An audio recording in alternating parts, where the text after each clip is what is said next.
जैन साथियों, मैं कुलदीप आपका राजस्थान प्रदेश पाठशाला में हार्दिक स्वागत करता हूं। जैसा कि मैंने आपको बताया था कि आपके लिए जो महिला बाल अपराध के प्रश्न हैं जो परीक्षा 2019 वाली भर्ती में आए थे, तो आपके लिए बहुत महत्वपूर्ण होने वाले हैं। तो मैं आपको पहला वीडियो ला चुका था जो 6 तारीख को फर्स्ट शिफ्ट में जो क्वेश्चन आए थे, वो मैं आपको वीडियो ला चुका था।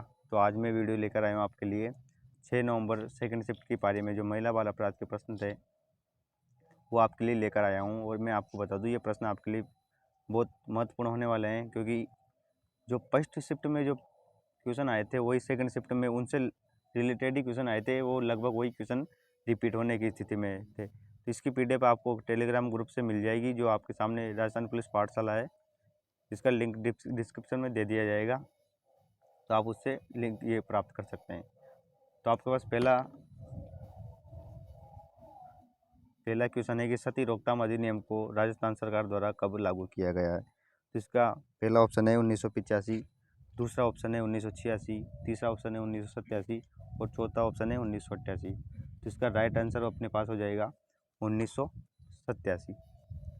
1987 इसका सी ऑप्शन आपके पास एकदम सही हो जाएगा।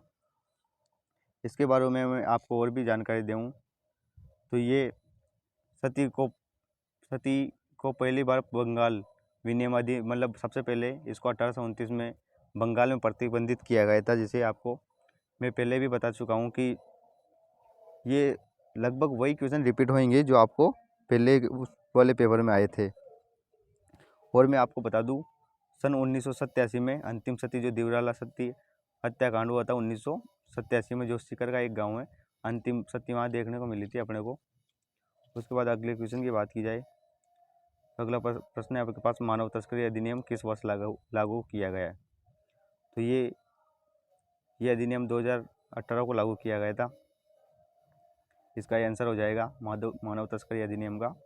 तीसरे प्रश्न की बात की, भारतीय दंड संहिता की धारा 354A किस अपराध को विश्लेषण करती है।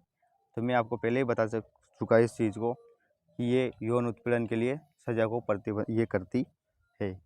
ये 354 से जुड़ी हुई जितनी भी धारा है आपके पास, ये सभी आपके लिए इम्पोर्टेंट है, क्योंकि ये लगभग यही धाराएं वापस रिपीट होने वाली है। उसके बाद मैं 354 के और भी उपधाराओं के बारे में बात करना चाहूँगा। ABCD जो है इसमें, तो स्त्री की लज्जाभंग करने के आशय से आपराधिक बल प्रयोग या उस पर हमला करना 354 के अंदर आता है। और 354A में आता है यौन उत्पीड़न, 354B में आता है स्त्री को नग्न करने की अवस्था को 354B में रखा गया है। 354C में ताकझाक करना 354C के अंतर्गत रखा गया है। और 354D में है पीछा करना। और इसी अगर बात की जाए तो IPC की धारा 509 में यदि किसी स्त्री की लज्जाभंग करने या उसके अनादर करने से कोई गाना गाया जाता है या कोई शब्द बोला जाता है, तो 509 के अंदर रखा गया है। तो इस बात का आपको ध्यान रखना है। 509 IPC में भी आपको इस धारा का विश्लेषण मिलता है। लज्जाभंग करने के आशय से यदि कोई शब्द बोलता है या गाना गाता है या उसको कोई शब्द बोलता है, तो उसको उसमें रखा गया है। दहेज निषेध अधिकारी की नियुक्ति किस धारा के तहत की जाए। तो इसका 8B आंसर हो जाएगा आपके पास। 8B में इसकी नियुक्ति की जाती है। तो 8B इसका आंसर हो जाएगा B ऑप्शन। उसके बाद अगला क्वेश्चन आपके पास, जो PCPNDT पूर्व गर्भाधान और प्रसव पूर्व निदान तकनीक अधिनियम के अंतर्गत सोनोग्राफी और अल्ट्रासाउंड करवाने वाले जोड़े या लिंग पुलिस निरीक्षण करने वाले लिंग परीक्षण करने वाले डॉक्टर या लैब कर्मियों को किस प्रकार की सजा का प्रावधान रखा गया है। तो इसका आंसर हो जाएगा आपके पास A ऑप्शन इसका हो जाएगा। इसमें मैं बता दूं, मेरा जो पेपर था जिस टाइम, तो मैंने PDF से पढ़ाई की थी। और PDF से पढ़ाई करने पे मेरे 10 में से 9 क्वेश्चन सही थे। एक क्वेश्चन मेरा ओवर थिंकिंग की वजह से थोड़ा सा गलत हो चुका था। तो आपको इस बात का ध्यान रखना है कि ओवर थिंकिंग नहीं करनी है। अनैतिक देह व्यापार रोकथाम अधिनियम के अंतर्गत यदि कोई व्यक्ति किसी नाबालिग लड़की के वेश्यावृत्ति की कमाई किस रहता है, तो ऐसे व्यक्ति को न्यूनतम कितने साल की सज़ा हो सकती है। तो ऐसे व्यक्ति को कम से कम 7 वर्ष की सज़ा होगी। इस बात का आपको ध्यान रखना है। अनैतिक देह व्यापार अधिनियम को आपको अच्छे से पढ़ना है। ये बार बार पूछे जाने वाला प्रश्न है। इसमें फर्स्ट पारी में भी इसका संबंधित क्वेश्चन आया था, तो ये क्वेश्चन रिपीट होंगे। निम्नलिखित में से किस अधिनियम के अंतर्गत आरोपी के विरोध में शिकायत की कार्रवाई पुलिस स्टेशन, जिला न्यायालय, महिला और बाल विकास से कर सकते हैं। तो इसका आंसर आपके पास हो जाएगा घरेलू हिंसा अधिनियम। घरेलू हिंसा अधिनियम को आप बता सकते हैं कि इसको आप कमेंट में करके बताइए कब लागू हुआ था, आप इसको कमेंट करके बताइए।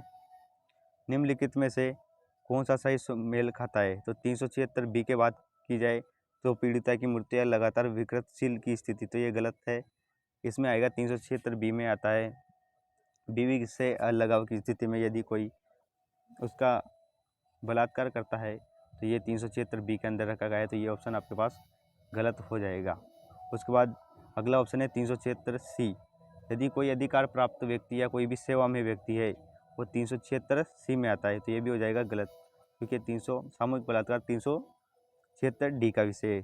376 बी में आपको बताया था पति द्वारा अपनी पत्नी के साथ पृथक्करण के में मैथुन करना, तो ये एकदम सही ऑप्शन हो जाएगा, सी ऑप्शन। इसके बारे में और भी बता दो आपको, जो आपके बाद 376 ए में बता चुका हूँ भाई। यदि कोई व्यक्ति किसी के साथ मैथुन करता है और वो अचेतन अवस्था में पहुंच जाती है, तो उस श्रेणी को 376 ए में रखा गया है। बी में पति द्वारा अलगाव की स्थिति, सी में करेक्टर मतलब कोई भी यदि अधिकार प्राप्त व्यक्ति के द्वारा बलात्कार किया जाए तो 376 में रखा जाता है, और जो 376 डी है उसमें सामूहिक बलात्कार को रखा जाता है। उसके बाद मैं बता दूँ 376 जो इसकी और भी उपधाराएँ हैं, तो वो भी आपको अच्छे से पढ़ाई करनी है, क्योंकि उनसे सीधा सीधा आपके पास प्रश्न आने की पूरी संभावना है। उसके बाद मैं अगले क्वेश्चन की बात करूं, तो जिन बच्चों को देखभाल और संरक्षण आवश्यकता हो उन्हें सहज महसूस कराने के लिए पुलिस अधिकारी को हमेशा किस ड्रेस में रहना चाहिए? तो मैं आपको बता दूं कि यदि किसी बच्चे को गिरफ्तार करने जाते हैं तो आपको नॉर्मल सी बात है, उसको कहाँ रहना चाहिए? सिविल ड्रेस में रहना चाहिए, तो इसका आंसर ये हो जाएगा। उसके बाद मैं आपको अगला क्वेश्चन, स्त्री के साथ उसकी सहमति या सहमति के बिना डरा धमका किया गया बलात्कार जिससे उस स्त्री को गंभीर क्षति पहुंचती है या उसकी मृत्यु कारित हो जाती है, ऐसे अपराध के लिए दंड का प्रावधान किस धारा में रखा गया है? इसका आप कमेंट मेरे को कमेंट सेक्शन में करेंगे, इसका आंसर क्या होगा। इसका आंसर मैं आपको बता सकता हूँ, पर मैं आपको नहीं बताऊँगा। और जो 376 से जुड़ी हुई और भी धाराएँ हैं, तो उनके मैं आपको चर्चा करना चाहूँगा। तो 376 ए में आपको पूछा गया है, तो ये बताना है आपको। उसके बाद जो मैं आपको दूसरी धारा बताने वाला हूँ, तो 376 डी में एक से अधिक व्यक्ति द्वारा यदि बलात्कार किया जाता है तो सामूहिक बलात्कार कहा जाता है। और 376 डी ए की बात करें तो डी ए में डी ए के अंदर सामूहिक बलात्कार को रखा गया है। इस बात को आपको याद रखना है अच्छे से। जो डी ए है उसके अंदर सामूहिक जो डी ए के अंदर 16 वर्ष की लड़की के साथ सामूहिक बलात्कार, इस बात को आपको ठीक है। और 376 डी बी की बात की जाए तो 12 वर्ष की लड़की के साथ सामूहिक बलात्कार। और यदि इसमें इसी 376 के अंदर यदि कोई भी इसकी पुनरावृत्ति करता है तो उसे 376 ई में रखा जाता है। तो ये प्रश्न आपको अच्छे से याद रखना है। इसका जो 10वां प्रश्न है आप इसको कमेंट करना है आपको कमेंट बॉक्स में। तो ठीक है, यही धन्यवाद देता हूँ मैं। बिल्कुल आप लगातार मेहनत कर रहे हैं, इसी आशा के साथ मैं अपनी वाणी को यही विराम देना चाहूँगा। जय हिंद।